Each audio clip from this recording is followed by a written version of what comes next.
All right, guys, what you want to do first here is unbolt the caliper, all right, which is hooked in two places here. Top and bottom 5mm bolt. Try not to lose the little spacers. There's two groups of spacers per side, okay. I have unbolted these, but I'll leave them right there on there like that so they don't fall off and get lost. You do not want to lose these spacers. You need 4 per bolt. I kept the cable tight here because if you loosen it, this spring will get too loose and it could get dislodged. So just keep the tension of the cable about set there. So now you take a needle nose plier and take off the brake pads by removing the pin here. Okay.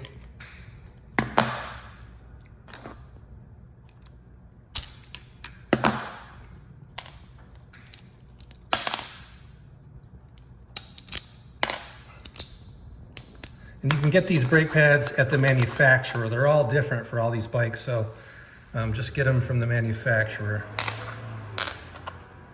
So these are your bad ones, and these are the ones we're putting in. You can see they're pretty worn down, very thin there in one area.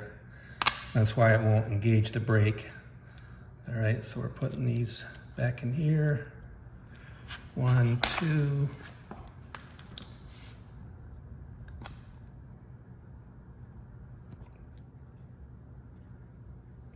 Okay. Line the hole back up.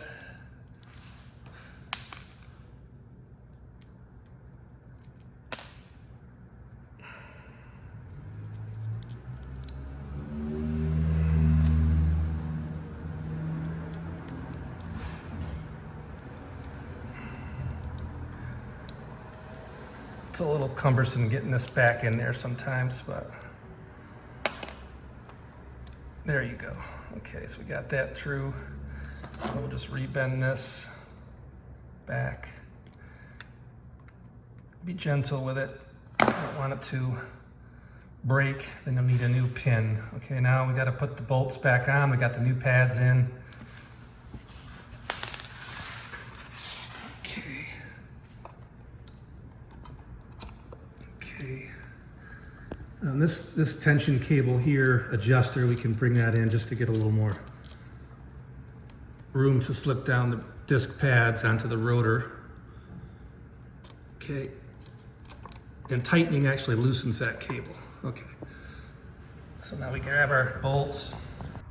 All right, guys, we got to get these bolts in here. We put them in properly in the correct order. We got the silver there and the black below it. And they have a top and bottom side, so just make sure you get the hardware the same way it was when it was stock original. Get these bolts lined up and tighten them down almost till they're completely tight.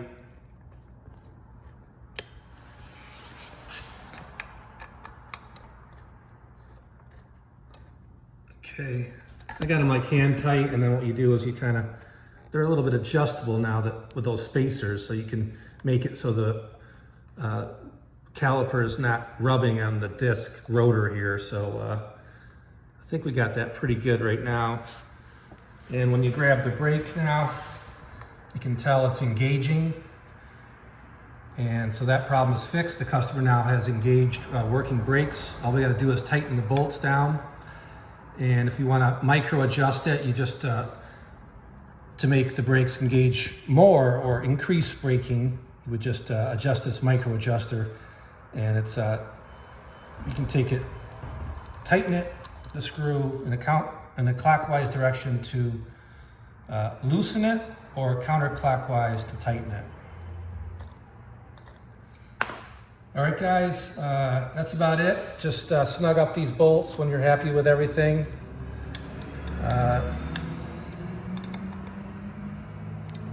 And you're all set. And the customer will be happy. He's got brakes again. He doesn't have to ride around with no brakes, because that's dangerous. All right, guys, we're taking this thing out for a test ride. The brakes are working pretty good. Right there. All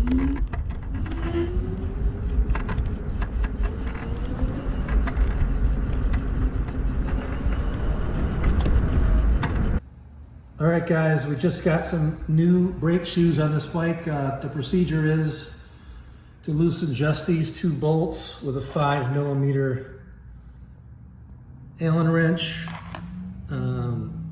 Get the brake caliper off. Remove the 2 disc pads, disc shoes with this pin gets removed. That's what allows the pads to come out. You just bend the pin bend out and then bend it back when you're done. And once you got the bolts hand tight, center up the caliper on the rotor here. And then if the wheel spins smoothly and the disc pads are centered up, snug those up, and then for micro adjusting, just tighten this up here, and you'll see the cable start to pull in a little bit like that, and that'll snug up the brake lever, pull a little bit for you. And that's about it, guys. You can get the disc brake shoes at americancycle.com or from the manufacturer. Just make sure you get the ones that fit this particular bike that you own. So thank you. Bye-bye.